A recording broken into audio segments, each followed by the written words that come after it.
নমস্কার। Mission pure soul থেকে আমি মমিতা মিত্র। আমি আজও আপনাদের সাথে একটি অসাধারণ আকাশিক রেকর্ড রিডিংয়ের অনুভূতি ভাগ করে নিতে এলাম।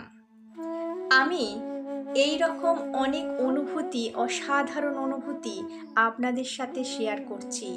যদি ভালো লাগে লাইক করুন, কমেন্ট করুন এবং আমার এই ছোট্ট পরিবারটিকে বড় করার জন্য সাবস্ক্রাইব করে পাশে থাকুন। তো আজকে আমি যে ভদ্রলোকের আকাশিক রেকর্ড ওপেন করেছিলাম, ওনার প্রথম প্রশ্ন ছিল যে, ম্যাডাম, আমি বহুদিন ধরে অ্যালার্জির সমস্যায় ভুগছি, কিন্তু কেন আমার এই অ্যালার্জির সমস্যা এই বয়সে কেন? তো আকাশীকে প্রশ্ন করার আগেই আকাশীকে কিছু দেখায়। আমি ওনাকে বলি, আপনার কিসে অ্যালার্জি, খাবারে? তো উনি বললেন হ্যাঁ। তো আমি বললাম কিছু মাছ বা, তখন উনি বললেন যে হ্যাঁ ম্যাডাম, আমার মাছে, চিংড়ি মাছ, এগুলোতে আমার অ্যালার্জি। তো আকাশীকে জানতে চাওয়া হয় এই বর্তমান যুগে এই অ্যালার্জির সমস্যা উনি কেন ভুগছেন।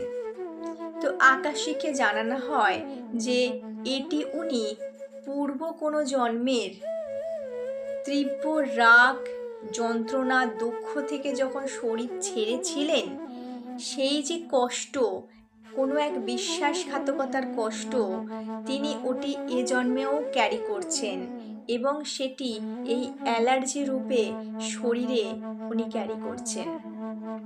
আমাদের দুঃখ, যন্ত্রণা, রাগ, সমস্ত ইমোশন কিন্তু বিভিন্ন রোগ রূপে আমাদের শরীরে প্রকাশ পায়। এই জন্যেই সকলকে ধ্যান, মেডিটেশন করতে বলা হয়।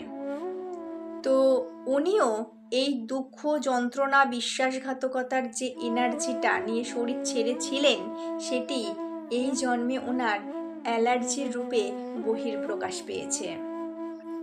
ওনার দ্বিতীয় প্রশ্ন হলো, ম্যাডাম, আমার রিলেশনশিপে এত প্রবলেম কেন? আমার রিলেশনশিপ ঠিক থাকে না। আমি যাকে ভালোবাসলাম সে আমাকে ছেড়ে অন্য কারোর সাথে ঘর বেঁধেছে এবং তারপর থেকে আমার সাথে যাদেরই কোনো না কোনো সম্পর্ক হয়েছে, কিছু না কিছু নিয়ে ঠিক সেটি নষ্ট হয়ে গিয়েছে। আমার রিলেশন কিছুতেই টেকে না, কিন্তু এর কারণ কি? তো আকাশীকেই প্রশ্ন করা হয় যে ওনার রিলেশনশিপ এত ডিস্টার্ব কেন?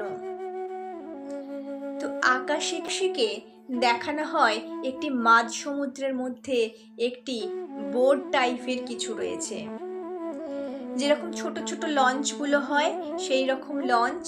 আশেপাশে অনেক দূরে দেখা যাচ্ছে আরো লঞ্চ, কিন্তু একটি লঞ্চ এমনই দেখা যাচ্ছে যার মাথায় পতাকা দেওয়া রয়েছে, কোনো একটা দেশকে রিপ্রেজেন্ট করার জন্য জাতীয় পতাকা রয়েছে।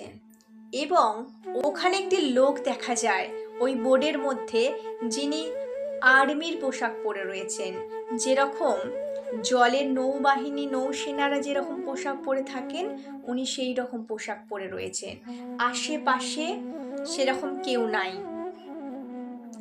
তো এরপর দেখানো হয় যে আচমকাই একটা বিরাট বড় বিস্ফোরণের মতন কিছু জলে এসে পড়ে এবং জলটা, যে জলটা সমান ছিল, সেই জলটা আস্তে আস্তে সেই জিনিসটা পড়ার ফলে জলটা ঠিক এই রকম হয়ে নিচের দিকে নেমে যায় এবং ওই ভদ্রলোক যিনি বোটের মধ্যে দাঁড়িয়েছিলেন নৌসেনার পোশাক পরে, ওই ভদ্রলোক ছিটকে ওই জলটার মধ্যে পড়ে যায়। জলটা এইভাবে নিচু হয় আর উনিও তার সাথে সাথে নিচে তলিয়ে যান। সেখানে দেখানো হয় রেস্কিউর দল এসে যাদের যাদের দেখতে পাওয়া যাচ্ছে, খুঁজে পাওয়া যাচ্ছে, তাদেরকে টেনে বোটে তুলছেন এবং ওনাকেও বোটে তোলা হয়। ওনার সাথে আরো কিছু লোককে তোলা হয়। এরপরে দেখা যায় কিছুটা দূরে গিয়ে সবাইকে রেখে দিলেও সবার অলক্ষ্যে একটি ব্যক্তি, যিনি ওনাকে ধরে আবার মাঝ সমুদ্রে ফেলে দিচ্ছেন। এবং সেখানে দেখা যায় যে ওনার শরীরটি আস্তে আস্তে জলের মধ্যে ভাসতে ভাসতে নিচে পড়ছে, একদম বালির মধ্যে এসে পড়ছে, এবং হাজার হাজার মাছ ওনাকে ছেঁকে ধরেছে, ধরে ওনার শরীরের মাংসগুলো ওই মাছগুলো খেয়ে ফেলছে।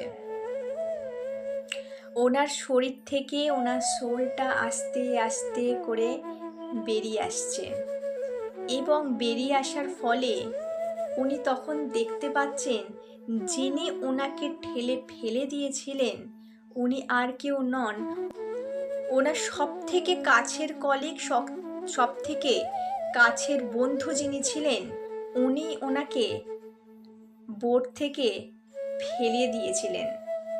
এবং তারপরে উনি দেখেন ওনার ওয়াইফের সাথে এই বন্ধুটির বিয়ে হতে, এবং ওনার কাছে ক্লিয়ার হয়ে যায় যে ওনার ওয়াইফের নির্দেশেই ওদের প্রি প্ল্যান ছিল যে এনাকে মেরে ফেলা, কারণ এনাকে মেরে না ফেললে ওনারা এক হতে পারতেন না। তাই ওনারা ষড়যন্ত্র করে এনাকে মরতে বাধ্য করেছিলেন, এক প্রকার মেরে ফেলেছিলেন ওনাকে। তো উনি যখন দেখলেন যে ওনার শরীর থেকে প্রাণ বেরিয়ে যাওয়ার পরে যখন উনি দেখতে পাচ্ছেন ওনার কাছের মানুষটি, কাছের বন্ধুটি ওনারই ওয়াইফের সাথে ষড়যন্ত্র করে মেরে আবার একসাথে বিয়ে করছেন, এটি উনি নিতে পারেননি। ওনার মধ্যে তীব্র যন্ত্রণা, তীব্র কষ্ট এবং তীব্র ঘৃণা জন্মেছিল ভালোবাসার প্রতি, কারণ উনি ওনার ওয়াইফকে খুব ভালোবাসতেন। এই ভালোবাসার যে বিশ্বাসঘাতকতা সেটা উনি মেনে নিতে পারেননি। তো তখন থেকেই ওনার মনে যে এই কষ্ট, দুঃখ, এই বিশ্বাসঘাতকতা, এটিই কিন্তু এ জন্মে ওনার অ্যালার্জির কারণ। এটি ওনার শরীরে অ্যালার্জি রূপে দেখা গেছে, এবং ওইখান থেকে উনি ঠিক করেছিলেন যে ভালোবাসা বলে কিচ্ছু হয় না। উনি এই রকমই ভেবেছেন যে আমার আর এই ধরনের ভালোবাসার কোনো প্রয়োজন নাই। ওনার মনের মধ্যে শেষ এটাই হয়েছিল যে ভালোবাসা মানে বিশ্বাসঘাতকতা। তাই ওনার জীবনে যে রিলেশনে প্রবলেমগুলো আসছে এটি কিন্তু ওনার আগের জন্মের এই থট প্রসেস থেকেই। তো উনি বুঝতে পারলেন, বোঝার পরে উনি বলছেন, তাহলে ম্যাডাম আমার কি আগে কোনো বিয়ে থা নেই, বিয়ে থা হবে না, আমি কি এইভাবেই জীবন কাটাবো? যদি এরকমই হয়ে থাকে তাহলে আমার আগে কি হবে, আমার কি সংসার হবে না? তো তখন বলা হয় যে হ্যাঁ তোমার বিয়ে হবে, কিন্তু তুমি এমন এনার্জির সঙ্গে এখন কানেক্ট হয়ে আছো যার জন্য তোমার আগে কিছু হচ্ছে না, কারণ তুমি যখন ওই এনার্জির সঙ্গে নিজের কানেকশন কাট করবে, কারণ তুমি এখনো অতীতের সঙ্গে কানেক্ট হয়ে রয়েছো। তখন উনি বলেন যে হ্যাঁ ম্যাডাম, আমার এখনও মনে হয় যে আমার এক্স গার্লফ্রেন্ড যেখানে আছেন ভালো থাকুক, এখনও মেসেজ হয় মাঝে মাঝে, আমি চাই মন থেকে যে ওর ভালো হোক, ওর লাইফে অনেক প্রবলেম আমাকে বলে, আমি চাই যে ওর প্রবলেমগুলো সলিউশন হয়ে যাক, ও ভালো থাকুক। তো আকাশীকে জানানো হয় যে তুমি যদি তোমার একটা সার্কেল শেষ না করতে পারো তাহলে তোমার আর একটা সার্কেল তৈরি হবে না নতুন করে। অতীতকে তোমাকে ছেড়ে আসতে হবে, তবে তোমার জীবনে নতুন কিছু তৈরি হবে। তো একদম যোগাযোগ বন্ধ, এমনকি মানসিকভাবে চিন্তাও বন্ধ করে দিতে বলা হয়। তো বলা হয় যে এই ধরনের তুমি যদি ওখান থেকে সরে আসতে পারো খুব তাড়াতাড়ি তোমার বিয়ের যোগ আছে। তো ওনার পরের প্রশ্ন হলো যে তাহলে কি করে আমার বিয়ে হবে, আমি তাকে কোথায় খুঁজে পাবো বা কি হবে? তো ওখানে দেখানো হয় যে একটি নদীর পাড়, যেখানে হয় না নদীর পাড়ে কোনো বড় বড় বট গাছ বা এই ধরনের মোটা মোটা গাছ রয়েছে এবং তাদের গাছ তলাটা গোল করে বাঁধানো থাকে। তো সেই রকমই এক নদীর ধার দেখায় যেখানে গাছগুলো গোল করে যার নিচটা বাঁধানো রয়েছে, যেখানে মানুষ বসতে পারে।